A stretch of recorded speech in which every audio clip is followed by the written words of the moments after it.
Well, hello everyone, and welcome to Upfront. How's everyone doing today? Good. Good.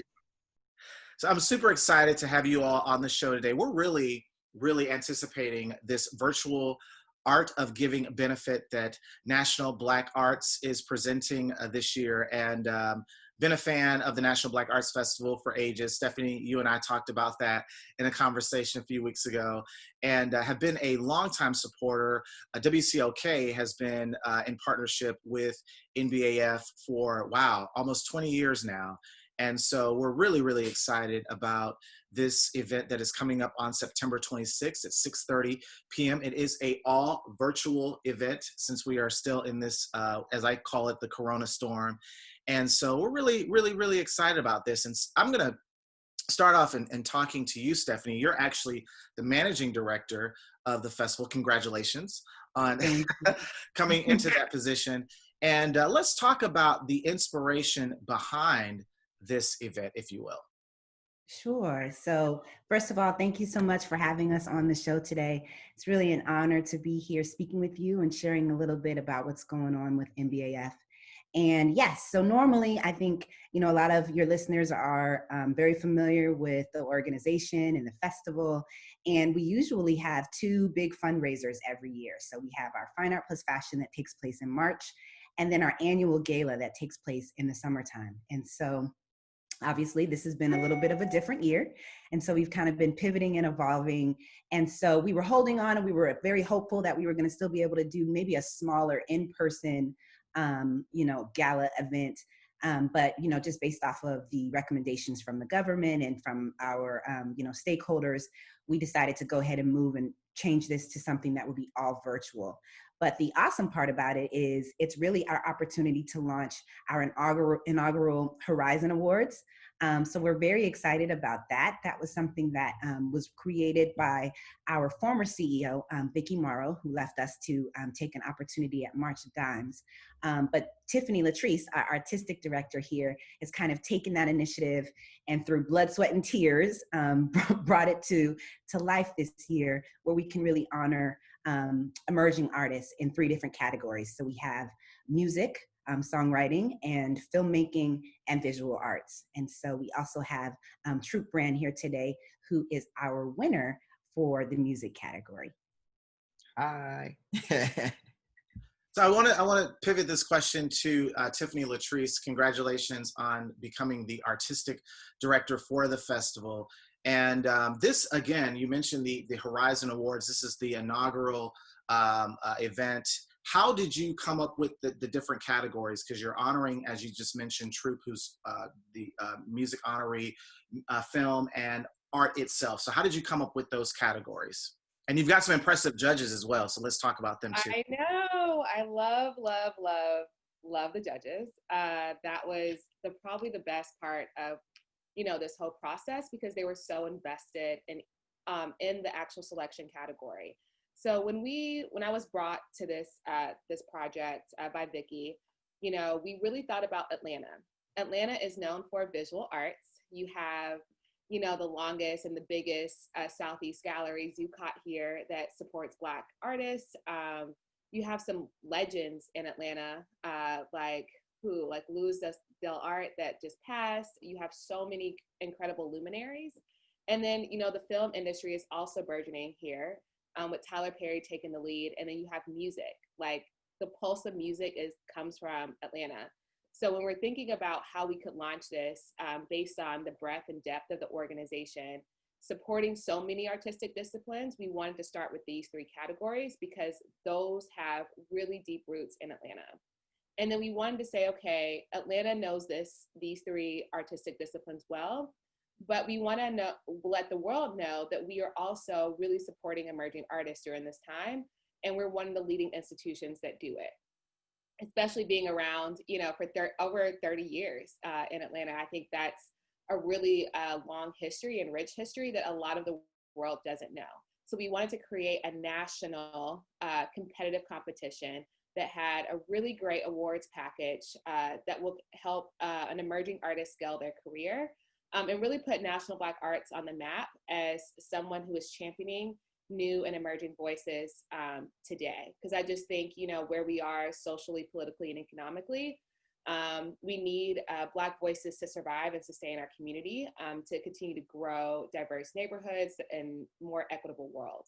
So I think, you know, having a Southern institution do this and be a part of a major player like the New Yorks of the world, the LAs of the world, this is a really pivotal time for us to be that voice in championing artists in a really dynamic way. And so, you know, this is new for us and this is new terrain, but I think it's going to be really exciting to see what Troop does and what Simone Baptiste does, who's our film winner, and what Nneka King does in the next, you know, 12 to 18 months through this financial infusion, mentorship, press and media opportunities, and so much more. So we're really excited to be, you know, to be doing this and leading the way.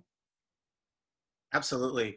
And Troop, I want to direct this question to you. I mean, first of all, congratulations on being the honoree in the music category. What did you have to submit for this particular competition? Oh, wow. I think I had to submit 3 songs, 3 videos, and you know, I had to submit videos where I was kind of talking and detailing like I guess my background in music and you know what my plans for the future were. Just moving forward, you know, if I won, and just things of that nature. So I don't remember if I'm thinking about this correctly. I don't even think the videos I submitted, I think it was like in the visual section, and I think it may have been for like for the video people artists, but I was just like, well, I got videos, I'm gonna put my videos in anyway. So I was just trying to put as much as I could put in, you know, to kind of showcase my artwork, because man, I put a lot into the art, to the craft, and you know, I just love music. I love music a lot, man. It's really been life-changing. So I'm just happy to be able to share that with the world.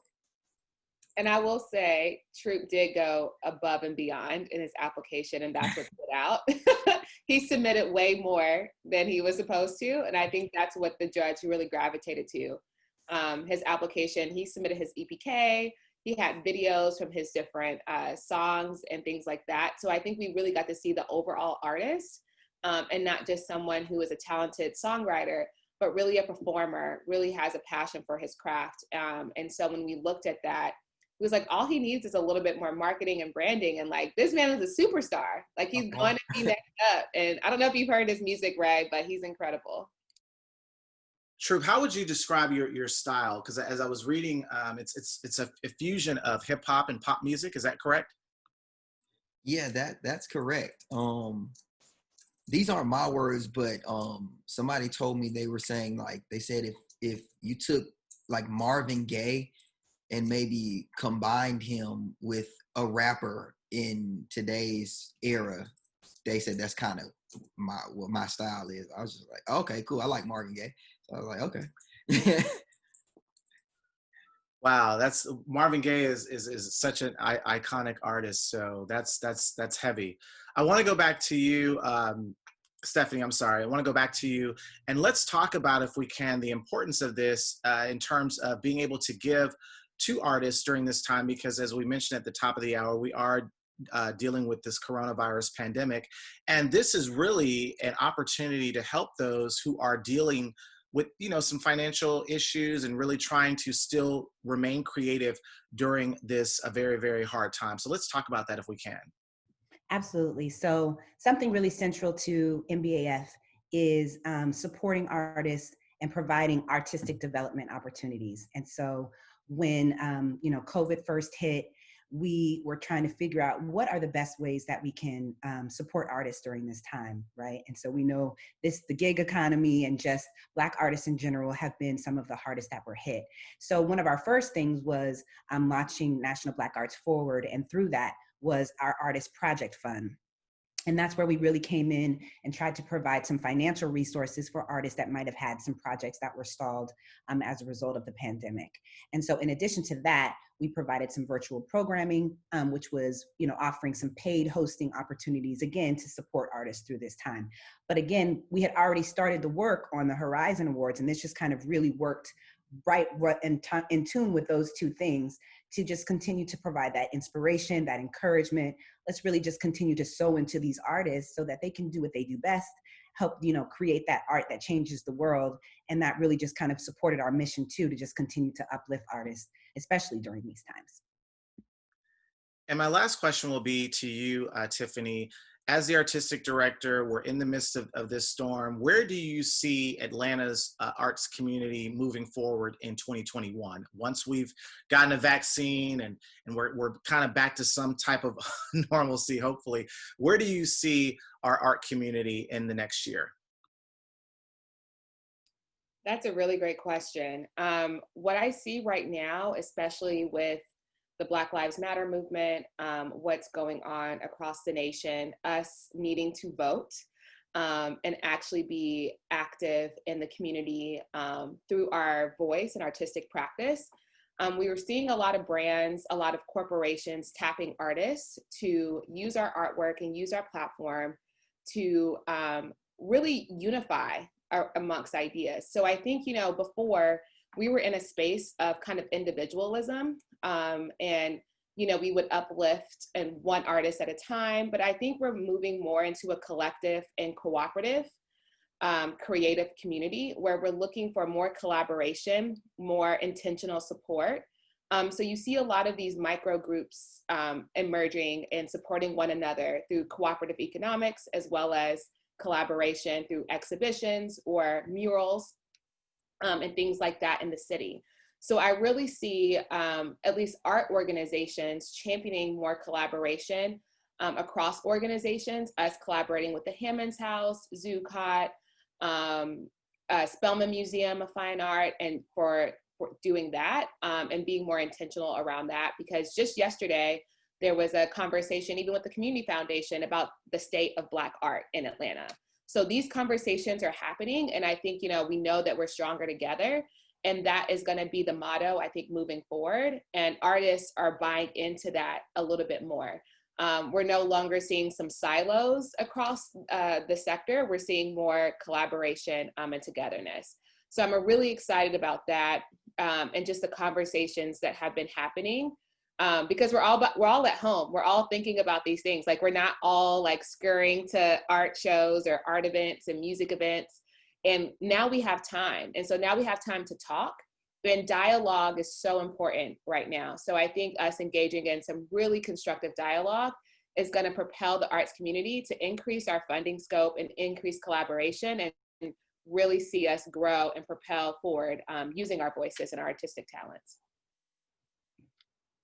And Stephanie, if you would give our listening audience information about the gala one last time. Yes, so we're so excited. It is going to take place Saturday, September 26th at 6:30 p.m. You can check out our website, nbaf.org, and we will have the link there for you to view, but you can also view beyond that date, right? So it'll be up and available. We'll also have the auction that we're very well known for that will be up on the website as well. So you can come and support artists that way. But we're just really excited, and we hope you tune in and support and donate so that we can continue to just bring you that quality programming that NBAF is known for. So thank you, everyone. Tiffany, Stephanie, and Troop, thank you so much for being guests today on Upfront, and we'll see you at the gala. Awesome. Thank you so much. Thank you so much.